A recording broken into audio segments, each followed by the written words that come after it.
Online class में एक बार फिर से आपका हार्दिक स्वागत है। आज हम अपना अगला टॉपिक पढ़ने जा रहे हैं और वह है सेल साइकिल। कोशिका कैसे विभाजित होती है, किस तरह से एक कोशिका विभाजित होकर अपना जीवन चक्र कंप्लीट करती है, उसके बारे में यह विस्तारित रूप से बात करेंगे।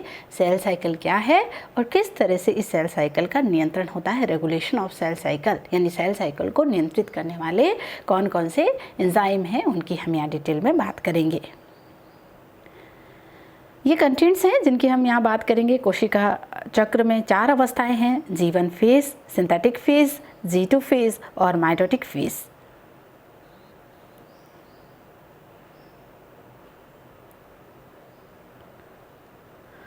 कोशिका चक्र का रेगुलेशन कैसे होता है? 3 चेक पॉइंट्स होते हैं जहाँ पर ये बताया जाता है कि कोशिका जब डिवीजन की ओर जा रही है तो उसमें किसी तरह की कोई प्रॉब्लम्स तो नहीं है, डीएनए बराबर सिंथेसिस हुआ है, प्रोटीन का निर्माण हुआ है, उनको निर्मित करने वाले एंजाइम बने हैं या नहीं, उनको चेक करने के लिए 3 चेक पॉइंट है, फर्स्ट, सेकेंड और थर्ड चेक पॉइंट। और इन चेक पॉइंट का सेल में क्या महत्व है, इनकी हम यहाँ पर बात करेंगे। कोशिका चक्र जो है वो शरीर की एक बहुत ही महत्वपूर्ण अभिक्रिया है जो शरीर के मेटाबॉलिक, एनाबॉलिक और कैटाबॉलिक पूरे घटनाक्रम को नियंत्रित करती है, जिसके तहत सेल जो है वो विभाजन के लिए जाती है। जैसे जैसे सेल में साइटोप्लाज्मिक इंडेक्स इंक्रीज होता है, उस साइटोप्लाज्मिक इंडेक्स को नियंत्रित करने के लिए कोशिका का विभाजन होना ज़रूरी है। जो कोशिकाएँ आकार में जितनी बड़ी होती है वो कोशिकाएँ, उसका जो फंक्शन है वो कोशिकाएँ नॉर्मल नहीं कर पाती है। तो सेल का जो काम है, सेल जो विभाजित जब हो रही है तो उसका काम जो है शरीर के अंदर, उसको नियंत्रित करने के लिए, उस कार्य को, स्पेसिफिक फंक्शन को बनाए रखने के लिए सेल का विभाजित होना ज़रूरी है। ये साइटोप्लाज्मिक इंडेक्स पर निर्भर करता है। जैसे जैसे साइटोप्लाज्मिक इंडेक्स बढ़ेगा कोशिका आगे विभाजन की ओर जाएगी। जब एक कोशिका विभाजित होती है तो 2 नई कोशिकाओं का निर्माण करती है अगर विभाजन समसूत्री हुआ तो। अगर विभाजन असूत्री है तो एक मात्र कोशिका से 4 संतति कोशिकाओं का निर्माण होगा। अगर विभाजन समसूत्री है तो एक पैतृक कोशिका से 2 संतति कोशिकाओं का निर्माण होता है। हम यहाँ पर बात करें, अगर जीव एक कोशिकीय हैं, अगर जीव केवल एक कोशिका का बना हुआ है तो उसका जीवन चक्र उसी एक कोशिका के साथ क्या हो जाएगा, समाप्त हो जाएगा। लेकिन जैसे पादप शरीर या एनिमल का जो शरीर है, जो जंतुओं का शरीर है, वो बहुकोशिकीय होता है। जिन जीवों का शरीर बहुकोशिकीय होता है तो जो शरीर की जो कोशिकाएं होती है वे अलग अलग कार्यों को संपादित करती है। तो अपने कार्यों को बनाए रखने के लिए, अपने कार्यों को सही ढंग से संपादित करने के लिए इन कोशिकाओं का विभाजन में जाना ज़रूरी है। जब कोई भी कोशिका विभाजन में जाती है तो वो 4 चरणों से होकर गुजरती है। इनका हमने नाम रखा है G1 phase, S phase, G2 phase और M या माइटोटिक फेज उसको हम कहेंगे। G1 फेज को ग्रोथ फेज कहते हैं, S फेज को डीएनए सिंथेसिस फेज कहते हैं, G2 फेज को ग्रोथ यानी प्रिपरेशन फेज फॉर माइटोसिस यानी माइटोसिस के लिए अब कोशिका तैयार हो गई है। अब कोशिका आगे माइटोसिस यानी सेल डिवीजन के लिए जाएगी, जिसमें एक पैतृक कोशिका से 2 पुत्री यानी एक पैरेंट सेल से 2 डॉटर सेल का निर्माण होगा जब कोशिका आगे विभाजन के लिए जाएगी। तो ये जो 4 अवस्थाएं हैं, सबसे पहले जो अवस्था होती है वो G1, उसके बाद जो अवस्था है वो S अवस्था, सिंथेसिस अवस्था कहते हैं, ध्यान में रखिएगा इसको। G2 फेज, इसको ग्रोथ और प्रिपरेशन फेज कहते हैं। M माइटोसिस फेज कहते हैं। यहाँ पर सेल डिवीज़न होगा, प्रोफेज, मेटाफेज, एनाफेज और टीलोफेज में डिवीज़न होने के बाद टीलोफेज के बाद जो है वो नई 2 डॉटर सेल का निर्माण यहाँ हो जाएगा। जीवन अवस्था है ये फर्स्ट, इसको आप गैप फेज भी कह सकते हैं। यहाँ पर कोशिका बहुत तेज़ गति से विभाजन करती है, कोशिका में तेज़ गति से, बहुत तेज़ गति से वृद्धि होती है। मैंने कहा आप लोगों को कि जैसे जैसे कोशिका वृद्धि करती है उसका साइटोप्लाज्मिक इंडेक्स बढ़ जाता है। कोशिका का जैसे आयतन बढ़ेगा उसका जीव द्रव्य उस अनुपात में नहीं बढ़ पाएगा। तो कोशिका का जीव द्रव्य उस अनुपात में नहीं बढ़ पाएगा तो कोशिका क्या होगी, उसका मेटाबॉलिक और कैटाबॉलिक और एनाबॉलिक जो रिएक्शंस है वो कम हो जाएगी। तो अपने आप को, कोशिका को अपने आप को मेटाबॉलिक, एनाबॉलिक और कैटाबॉलिक रूप से एक्टिव बनाने के लिए ज़रूरी है कि इनमें कोशिका विभाजन हो। तो जो ये फर्स्ट अवस्था है, इस अवस्था में कोशिका बहुत तेज़ गति से विभाजन करती है। इस अवस्था में डीएनए संश्लेषण की तैयारी होती है, क्योंकि अगली जो अवस्था है वो डीएनए संश्लेषण की है। तो S1 अवस्था में जो होता है वो क्या होगा, डीएनए संश्लेषण की तैयारी होती है। इसको डीएनए संश्लेषण की प्रिपरेशन फेज भी हम कह सकते हैं। यहाँ पर आरएनए और डीएनए को संश्लेषित करने वाले एंजाइमों यानी कि डीएनए पॉलीमरेज एंजाइम का निर्माण होता है। डीएनए अब डबल होगा, डीएनए का डुप्लीकेशन होगा, डीएनए का रेप्लिकेशन यहाँ पर अगली फेज में होगा। तो डीएनए रेप्लिकेशन के लिए तैयार हो रहा है और उसको तैयार करने के लिए डीएनए रेप्लिकेशन के लिए कुछ प्रोटीन और डीएनए पॉलीमरेज एंजाइम की ज़रूरत होती है। तो इन एंजाइमों का संश्लेषण जो है वो कौन सी अवस्था में होता है, एस फेज में होता है। एस अवस्था सिंथेटिक अवस्था कहलाती है, सिंथेटिक फेज कहलाती है, क्योंकि यहाँ पर डीएनए का संश्लेषण हो रहा है, यहाँ पर डीएनए का रेप्लिकेशन हो रहा है, यहाँ डीएनए रेप्लिकेटेड होता है। डीएनए रेप्लिकेशन होगा, यहाँ पर एक डीएनए मॉलिक्यूल्स हैं, यहाँ पर रेप्लिकेशन होकर डीएनए का नंबर डबल हो जाएगा। यानी कि यहाँ पर जो डीएनए है उसमें रेप्लिकेशन होकर एक न्यू डीएनए खंड और बन जाएगा। डीएनए की मात्रा यहाँ पर दुगनी हो जाती है, डीएनए की जो अमाउंट है वो सेल में यहाँ दुगना हो जाता है। क्यों हो रहा है दुगना, क्योंकि यहाँ डीएनए का क्या हो रहा है, रेप्लिकेशन, डीएनए का रेप्लिकेशन हो रहा है। डीएनए रेप्लिकेशन हो जाने के कारण यहाँ पर जो है वो डीएनए की मात्रा जो है वो क्या हो जाती है, दुगनी हो जाती है। इस अवस्था में जो क्रोमेटिन तंतु है वो अर्ध गुणसूत्रण कहलाते हैं। वो क्रोमेटिन तंतु जो हैं अब वो इस तरह से अर्ध गुणसूत्र में कन्वर्ट हो जाते हैं, इनको हम अर्ध गुणसूत्रण कहेंगे। G2 अवस्था, इसको सेकेंडरी गैप फेज कहते हैं। इस अवस्था में नए कोशिकांग बनते हैं। ये अवस्था जो होती है, इस अवस्था में नए कोशिकांगों का निर्माण होता है, जहाँ पर नए कोशिकांग इस अवस्था में बनेंगे, जैसे माइटोकॉन्ड्रिया, प्लांट है तो क्लोरोप्लास्ट, गोल्जी बॉडी, जो भी सेल डिवीज़न के लिए जिन जिन कोशिकाओं का योगदान होगा उनका निर्माण इस अवस्था में होगा। इस अवस्था में एक और है, यहाँ पर कोशिका विभाजन के काम आने वाले प्रोटीन और आरएनए का संश्लेषण भी यहाँ पर होगा। यहाँ पर खासकर जो है टीआरएनए जो है वो यहाँ पर निर्मित होता है। एमआरएनए जो है वो आपका G1 फेज में बना हुआ है, टीआरएनए है, आरआरएनए है, इसका निर्माण G2 अवस्था में मुख्यतः होता है।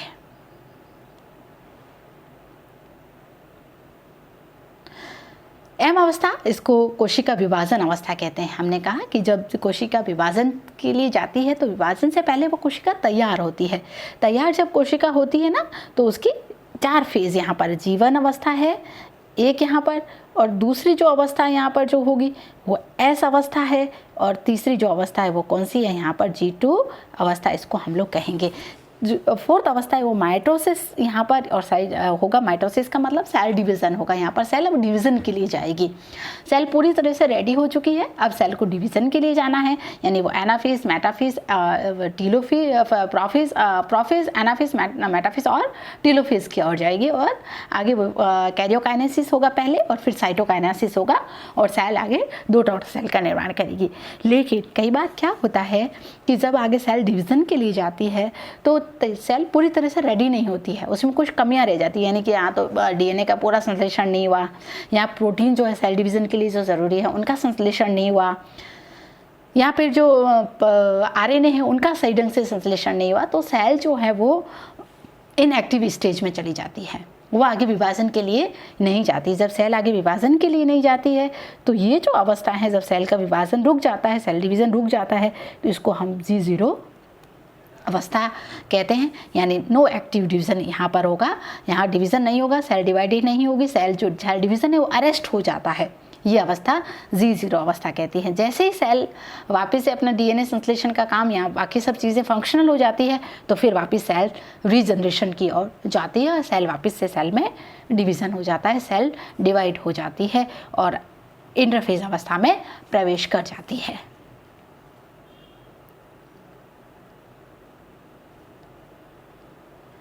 हमने चेक पॉइंट की बात की, यूकैरियोट में चेक पॉइंट की हम बात करेंगे, कोशिका चेक पॉइंट की। तो 3 प्रकार के चेक पॉइंट है। चेक पॉइंट फर्स्ट जो होता है वो G1 अवस्था में यहाँ पर मौजूद होता है।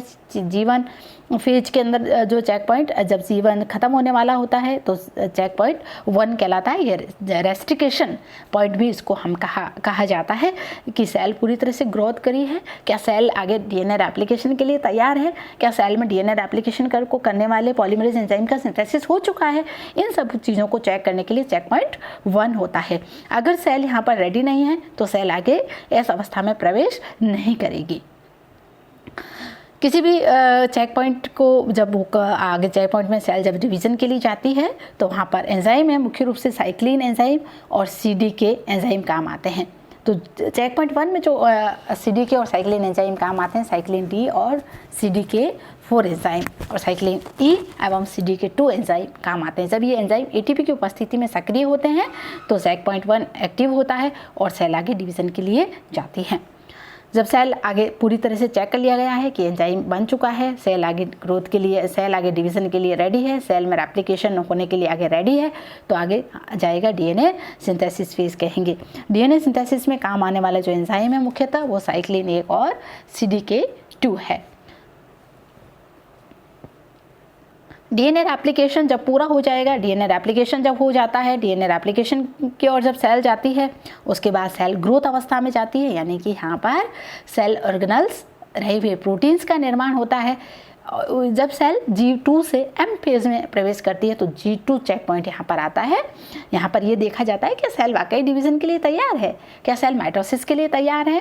सेल आगे माइटोसिस के लिए तैयार है, रेडी है, तो सेल आगे माइटोसिस के लिए जाएगी। सेल अगर रेडी नहीं है तो सेल आगे डिवीज़न के लिए नहीं जाएगी, आगे सेल में डिवीज़न नहीं होगा। G2 अवस्था में ये चेक पॉइंट 2 काम करता है। उसके बाद M चेक पॉइंट यानी थर्ड चेक पॉइंट आता है जो माइटोसिस अवस्था के दौरान होता है, उसको हम चेक पॉइंट 3 कहते हैं। यहाँ पर जो एंजाइम काम होता है वो है साइक्लिन B और CDK2 एंजाइम यहाँ पर काम करता है।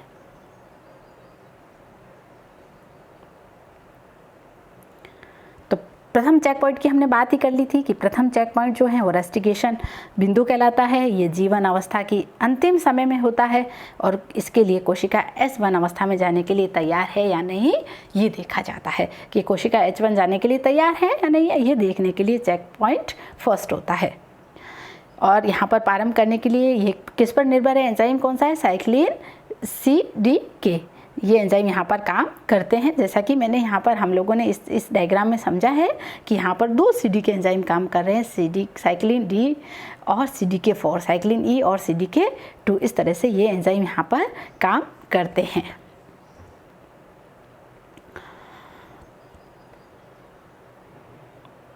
और ये चेक किया जाता है कि क्या वाकई सेल जो है आगे डिवीज़न के लिए, रेप्लिकेशन के लिए तैयार है या नहीं है। द्वितीय चेक पॉइंट जो होता है वो रेगुलेशन का होता है, ये डुप्लीकेशन हो चुका है या नहीं, यानी कि DNA का डुप्लीकेशन हो चुका है या नहीं, DNA रेप्लिकेशन हो चुका है या नहीं, उसको चेक करता है। इसके दौरान DNA में कोई खंड भंड तो नहीं हुआ है, DNA बिल्कुल सिंथेसिस हुआ बिल्कुल ठीक तो हुआ है। ये चेक करने के लिए चेक पॉइंट सेकेंड जो होता है वो कहाँ होता है, G2 फेज में, जो हमने पीछे देखा G2 जो सेकेंड है वहाँ पर ये चेक पॉइंट सेकेंड होता है, जहाँ एंजाइम जो है वो काम करता है।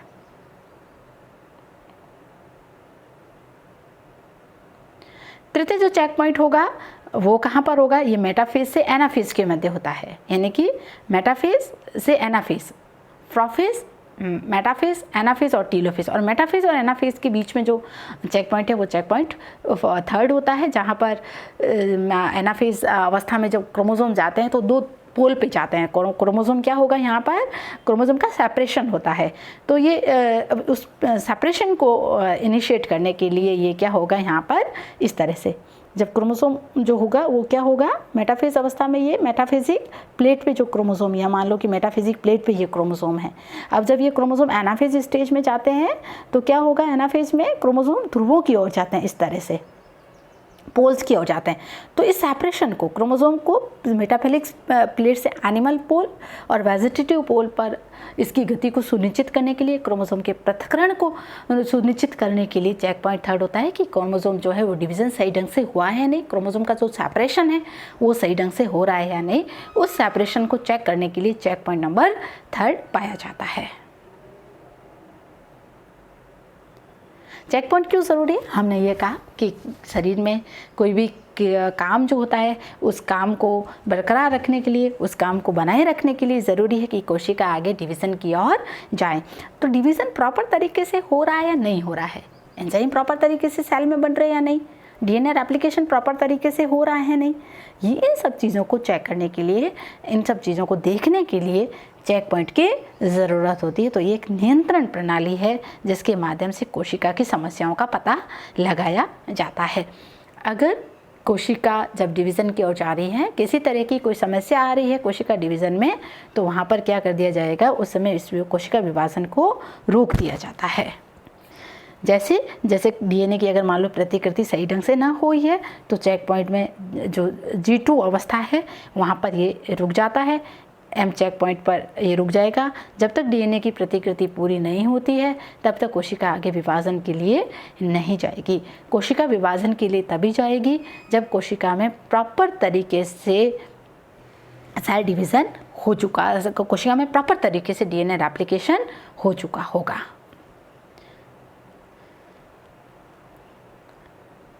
संपूर्ण चेक पॉइंट कोशिका को नियमित करने के लिए 2 प्रोटीन समूह यहाँ पर कार्य करते हैं। हमने बात की, एक साइक्लिन और एक सीडीकेस। सीडीकेस का पूरा नाम है साइक्लिन डिपेंडेंट काइनेज। यहाँ पर एटीपी, यहाँ जीटीपी ऊर्जा सोर्स के रूप में काम आती है। जब एटीपी या जीटीपी ब्रेक डाउन होती है तो साइक्लिन एंजाइम एक्टिव होकर साइक्लिन एंजाइम जो है वो सीडीके के साथ आकर जुड़ता है और इस पूरे सेल साइकिल के चेक पॉइंट को नियंत्रित करता है। तो इस तरह से एक पूर्ण जो घटना है वो संपन्न होती है सेल साइकिल की।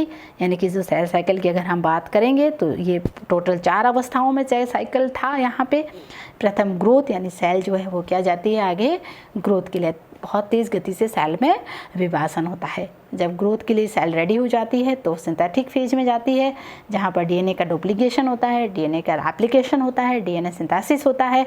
डीएनए सिंथेसिस होने के बाद सेल जो है वो ग्रोथ एवं रेगुलेशन या प्रिपरेशन फॉर माइटोसिस के लिए जाती है। यहाँ पर प्रोटीन और एम फेज के लिए जिन जिन एंजाइमों की ज़रूरत होती है उनका क्या होगा, संश्लेषण होगा। और लास्ट स्टेज होगी वो एम फेज होती है, जो खुद अगला हम टॉपिक जो पढ़ेंगे वो माइटोसिस के बारे में देखेंगे, जिसमें 4 अवस्थाएं हम पढ़ेंगे, एनाफेज, प्रोफेज, मेटाफेज, एनाफेज और टीलोफेज। तो सेल डिवीज़न क्या है? सेल डिवीज़न का मतलब है कि एक सामान्यतः क्रियाशील कोशिकाएं जो फंक्शनल है वो कोशिका फंक्शनल है, वो कोशिका उसमें मेटाबॉलिक, कैटाबॉलिक और एनाबॉलिक क्रियाएं बराबर हो रही हैं। उस कोशिका में विभाजन होता है और वो 2 संततिक कोशिकाओं का निर्माण करती है। उस अवस्था में जब उस कोशिका में समसूत्री विभाजन होगा। अगर कोशिका में अर्धसूत्री विभाजन होगा तो एक पैतृक कोशिका से 4 मात्र कोशिकाओं, चार संततिक कोशिकाओं का निर्माण होगा। और प्रत्येक कोशिका में कि वो कोशिका जब एक फेज से दूसरे फेज में जाती है तो वो कोशिका, उसका जो कार्य है वो सही हो रहा है या नहीं हो रहा है, उसका नियमन सही हो रहा है या नहीं हो रहा है, उसको नियंत्रित करने के लिए चेक पॉइंट होते हैं। 3 चेक पॉइंट है।